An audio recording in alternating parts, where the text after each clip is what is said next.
ಇತ್ತೀಚಿನ ದಿನಗಳಲ್ಲಿ ಬೆಂಗಳೂರಿನಲ್ಲಿ ಹಾಟ್ ಟಾಪಿಕ್ ಅಂದ್ರೆ ಬೆಂಗಳೂರಿನಲ್ಲಿ ಒಂದ್ ಕಡೆ ಫುಟ್ಪಾತ್ ತೆರವು ಕಾರ್ಯಾಚರಣೆ ನಡೀತಾ ಇದೆ.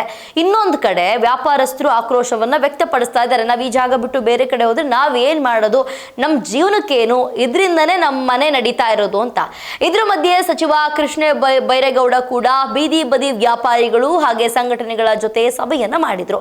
ಈ ಸಭೆಯಲ್ಲಿ ಏನೆಲ್ಲ ನಿರ್ಧಾರಗಳನ್ನ ಕೈಗೊಳ್ಳಲಾಗಿದೆ ಅಂತ ನೋಡೋದಾದ್ರೆ, ಏನೆಲ್ಲ ಒಪ್ಪಿಗೆಗೆ ಕುರಿತಾಗಿ ಬೀದಿ ಬದಿ ವ್ಯಾಪಾರಿ ಸಂಘದ ಅಧ್ಯಕ್ಷ ರಂಗಸ್ವಾಮಿ ಮಾಹಿತಿಯನ್ನ ನೀಡಿದ್ದಾರೆ.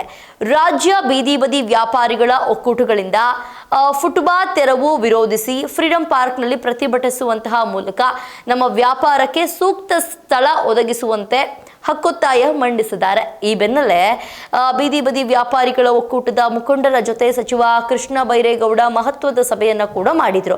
ಈ ಬಗ್ಗೆ ಮಾತನಾಡಿದಂತಹ ಬೀದಿ ಬದಿ ವ್ಯಾಪಾರಿ ಸಂಘದ ಅಧ್ಯಕ್ಷ ರಂಗಸ್ವಾಮಿ, ತೆರವು ಕಾರ್ಯಾಚರಣೆಗೆ ನಮ್ಮ ಸಂಪೂರ್ಣ ಸಹಮತ ಇದೆ ಅಂತ ಹೇಳಿದ್ದಾರೆ. ಈಗ ನೀವು ಏನು ಕಾರ್ಯಾಚರಣೆ ಮಾಡ್ತಿದ್ದೀರಾ, ಬೀದಿ ಬದಿ ವ್ಯಾಪಾರಿಗಳ ಏನ್ ತೆರವು ಕಾರ್ಯಾಚರಣೆ ಮಾಡ್ತಿದ್ದೀರಾ, ಅದಕ್ಕೆ ನಮಗೆ ಸಂಪೂರ್ಣ ಸಹಮತ ಇದೆ ಅಂತ ಹೇಳಿದ್ದಾರೆ. ಅದ್ರ ಜೊತೆಗೆ ಸಚಿವ ಕೃಷ್ಣ ಬೈರೇಗೌಡರೊಂದಿಗೆ ಸಭೆ ಬಳಿಕ ಮಾಧ್ಯಮದವರೊಂದಿಗೆ ಮಾತನಾಡಿದಂತಹ ಬೀದಿ ಬದಿ ವ್ಯಾಪಾರಿ ಸಂಘದ ಅಧ್ಯಕ್ಷ ರಂಗಸ್ವಾಮಿ, ಇವತ್ತು ಬೆಂಗಳೂರು ನಗರ ಅಭಿವೃದ್ಧಿ ಸಚಿವ ಕೃಷ್ಣ ಬೈರೇಗೌಡ ಅವರು ಸಭೆಯನ್ನ ಕರೆದಿದ್ರು.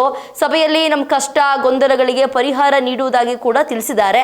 ಪ್ರಮುಖ ರಸ್ತೆಯನ್ನ ಹೊರತುಪಡಿಸಿ, ಅಂದ್ರೆ ಮೇನ್ ರೋಡ್ಸ್ ಅಂತ ಏನಿರುತ್ತೆ ಅದನ್ನ ಹೊರತುಪಡಿಸಿ ಆಂತರಿಕ ರಸ್ತೆಗಳಲ್ಲಿ ವ್ಯಾಪಾರ ಮಾಡೋದಕ್ಕೆ ಯಾವುದೇ ರೀತಿಯ ವಿರೋಧ ಇಲ್ಲ. ಈ ಚಿಕ್ಕ ಚಿಕ್ಕ ಗಲ್ಲಿ ರೋಡ್ ಅಂತ ಹೇಳ್ತಾರಲ್ಲ, ಆ ರೋಡಲ್ಲಿ ನೀವು ಏನ್ ಬೇಕಾದ್ರೂ ಮಾಡ್ಬೋದು. ಆದ್ರೆ ಒಂದು ಮೇನ್ ರೋಡ್ ಅಂತ ಇರುತ್ತಲ್ಲ, ಅದರಲ್ಲಿ ಯಾವುದೇ ಕಾರಣಕ್ಕೂ ಈ ರೀತಿಯಾಗಿ ಫುಟ್ಪಾತ್ ನಲ್ಲಿ ಇಟ್ಕೊಂಡು ಮಾರಂಗಿಲ್ಲ ಅಂತ ಸ್ಪಷ್ಟನೆಯನ್ನ ನೀಡಿದ್ದಾರೆ ಅಂತ ಹೇಳಿದ್ದಾರೆ.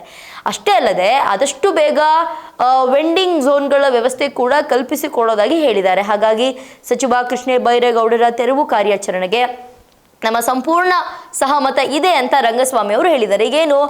ಈಗ ಬೀದಿ ಬದಿ ವ್ಯಾಪಾರಿಗಳಿಗೆ ಒಂದು ಜಾಗ ಬೇಕು, ಒಂದೊಂದು ಏರಿಯಾದಲ್ಲಿ ಒಂದು ಜಾಗ ಬೇಕು, ಅದನ್ನ ಮಾಡಿಕೊಟ್ರೆ ಸಾಕು, ಇವ್ರದ್ದು ಈಗ ಏನು ಕಾರ್ಯಾಚರಣೆ ನಡೀತಿದೆ ಅದಕ್ಕೆ ನಮ್ಮ ಸಂಪೂರ್ಣ ಸಹಮತ ಇದೆ ಅಂತ ಹೇಳಿದ್ದಾರೆ. ಪಾಪ ಅವರು ಎಲ್ಲಿಗೆ ಹೋಗ್ಬೇಕು, ದಿನನಿತ್ಯ ಬರುವಂತಹ ದುಡ್ಡಿಂದನೇ ಅವ್ರ ಮನೆ, ಮಕ್ಕಳು, ಎಜುಕೇಶನ್ನು, ದಿನನಿತ್ಯದ ಊಟ ಎಲ್ಲ ಕೂಡ ನಡೀತಾ ಇರುತ್ತೆ. ಸಡನ್ ಆಗಿ ಹಿಂಗೆ ಹೊರಗಡೆ ಹಾಕಿದ್ರೆ ಏನ್ ಮಾಡಬೇಕು? ಈಗ ಅದಕ್ಕೆ ಹೇಳಿದ್ದಾರೆ, ಮೇನ್ ರೋಡ್ ಬಿಟ್ಟು ಅದ್ರ ಚಿಕ್ಕ ಚಿಕ್ಕ ರೋಡ್ಗಳಿರುತ್ತಲ್ಲ, ಒಳಗಡೆ ರೋಡ್ಗಳು, ಅದ್ರಲ್ಲಿ ಬೇಕಾದ್ರೆ ಹಾಕೋಬಹುದು. ಇನ್ನು ಮುಂದಿನ ದಿನಗಳಲ್ಲಿ ಖಂಡಿತವಾಗ್ಲೂ ಅವರಿಗೆ ಅಂತ ಒಂದು ಜಾಗವನ್ನ ಮಾಡಿಕೊಡ್ತೀವಿ ಅಂತ ಹೇಳಿದ್ದಾರೆ. ಜಾಗ ಇದ್ರೆ ಅಂಗಡಿ ಮಾಡಿಕೊಡುವುದಾಗಿ ಸಿಎಂ ಭರವಸೆಯನ್ನ ಕೂಡ ಕೊಟ್ಟಿದ್ದಾರೆ. ಇನ್ನು ಕೃಷ್ಣ ಬೈರೇಗೌಡರೊಂದಿಗಿನ ಸಭೆಗೂ ಮುಂಚೆ ಸಿಎಂ ಡಿ.ಕೆ. ಶಿವಕುಮಾರ್ ಭೇಟಿ ಮಾಡಿ ಅಧ್ಯಕ್ಷರು ರಂಗಸ್ವಾಮಿ ಅವರು ಮಾತನಾಡಿದ್ದಾರೆ. ಈ ಕುರಿತಾಗಿ ಪ್ರತಿಕ್ರಿಯಿಸಿದಂತಹ ಅವರು, ಬೆಳಗ್ಗೆ ಸಿಎಂ ಡಿ.ಕೆ. ಶಿವಕುಮಾರ್ ಅವರನ್ನು ಕೂಡ ಭೇಟಿ ಮಾಡಿ ಅವ್ರ ಜೊತೆಗೆ ಮಾತನ್ನು ಕೂಡ ಆಡಿದ್ದೀನಿ. ಈ ಬೀದಿ ಬದಿ ವ್ಯಾಪಾರಸ್ಥರಿಗೆ ತೊಂದರೆ ಆಗದಂತೆ ವ್ಯವಸ್ಥೆ ಕೂಡ ಮಾಡಿಕೊಡ್ಲಾಗುತ್ತೆ. ಮುಂದಿನ ದಿನಗಳಲ್ಲಿ ಗುರುತು ಮಾಡಿದಂತಹ ಜಾಗದಲ್ಲಿ ವ್ಯಾಪಾರ ಮಾಡುವಂತೆ ಸೂಚನೆಯನ್ನ ಕೂಡ ನೀಡಿದ್ದಾರೆ. ಜಾಗ ಇದ್ರೆ, ನಿಮ್ದೇನಾದ್ರೂ ಜಾಗ ಇತ್ತು ಅಂತಂದ್ರೆ, ಅಲ್ಲಿ ಬರೀ ತಳ್ಳೋ ಗಾಡಿ ಹಾಕೊಂಡಿದ್ದೀರಾ, ಅದು ನಿಮ್ದೇ ಜಾಗ ಆಗಿತ್ತು ಅಂತಂದ್ರೆ ಅಲ್ಲಿ ಅಂಗಡಿ ಕೂಡ ಮಾಡ್ಕೊಡೋದಾಗಿ ಸಿಎಂ ಅವರು ತಿಳಿಸಿದ್ದಾರೆ ಅಂತ ಕೂಡ ಹೇಳಿದ್ದಾರೆ. ಒಟ್ಟು ಕೊನೆಗೂ ಕೂಡ ಅವರಿಗೆ ಒಂದು ನ್ಯಾಯ ಸಿಕ್ಕಿದೆ ಅಂತಾನೆ ಹೇಳ್ಬಹುದು. ಸಡನ್ ಆಗಿ ರೋಡ್ ಸೈಡ್ ಅಲ್ಲಿ ಇದ್ದಂತಹ ಬೀದಿ ಬದಿ ವ್ಯಾಪಾರಿಗಳು ಎಲ್ಲರನ್ನೂ ಕೂಡ ಒಂದೇ ಸತಿ ಎಬ್ಸಿದ್ದಂಥದ್ದನ್ನ ನಾವು ನೋಡಿದೀವಿ. ಬಟ್ ಫೈನಲಿ ಅವ್ರಿಗೆ ಏನು ಬೇಕು ಅದನ್ನ ನೋಡಿಕೊಂಡು ಮಾಡಿಕೊಟ್ರೆ ತುಂಬ ಉತ್ತಮ. ಆ ಏರಿಯಾದಲ್ಲಿ ಅವರಿಗೆಂತ ಒಂದು ಜಾಗ, ಈಗ ನಾರ್ಮಲ್ ಆಗಿ ನೀವು ಫುಡ್ ಕೋರ್ಟ್ ಎಲ್ಲ ನೋಡಿರ್ತೀರ, ಒಂದೊಂದು ಊರಲ್ಲಿ ಅಲ್ಲಲ್ಲಿ ಫುಡ್ ಕೋರ್ಟ್ಗಳನ್ನ, ಅಂದರೆ ಫುಡ್ ಯಾರು ಬೇಕಾದ್ರೂ ತೆಳ್ಳೋ ಗಾಡಿಯಲ್ಲಿ ಅಥವಾ ಗಾಡಿಗಳಲ್ಲಿ ಇಟ್ಕೊಬೋದು, ಅದೊಂದು ಫುಡ್ ಕೋರ್ಟ್ ಜಾಗ. ಅದೇ ರೀತಿಯಾಗಿ ಬೀದಿ ಬದಿ ವ್ಯಾಪಾರಿಗಳಿಗೆ ಒಂದು ಜಾಗವನ್ನ ಕೊಟ್ಟರೆ ಮೇ ಬಿ ಅವರು ಅಲ್ಲಿಂದ ಬೇರೆ ಕಡೆ ಹೋಗೋದಿಲ್ಲ.